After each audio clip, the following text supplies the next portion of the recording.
سوال نمبر 1، سن ہجری کا آغاز کس نے کیا؟ اس کا جواب ہے سن ہجری کا آغاز حضرت عمر رضی اللہ تعالی عنہ نے کیا۔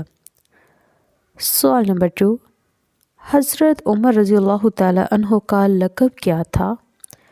اس کا جواب ہے حضرت عمر رضی اللہ تعالی عنہ کا لقب فاروق تھا۔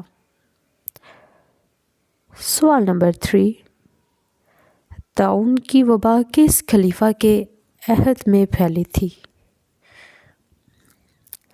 اس کا جواب ہے طاعون کی وبا حضرت عمر رضی اللہ تعالی عنہ کے عہد میں پھیلی تھی۔ سوال نمبر 4، بیت المقدس کس خلیفہ کے عہد میں فتح ہوا؟ اس کا جواب ہے حضرت عمر فاروق رضی اللہ تعالی عنہ کے عہد میں فتح ہوا۔ سوال نمبر 5، جنگ جمل کب لڑی گئی؟ اس کا جواب ہے جنگ جمل 36 ہجری کو لڑی گئی۔ سوال نمبر 6، حبشہ کے بادشاہ کا لقب کیا تھا؟ حبشہ کے بادشاہ کا لقب کیا تھا؟ اس کا جواب ہے حبشہ کے بادشاہ کا لقب نجاشی تھا۔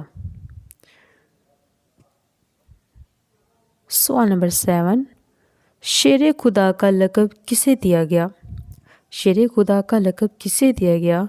اس کا جواب ہے حضرت علی رضی اللہ تعالی عنہ کو شیر خدا کا لقب دیا گیا۔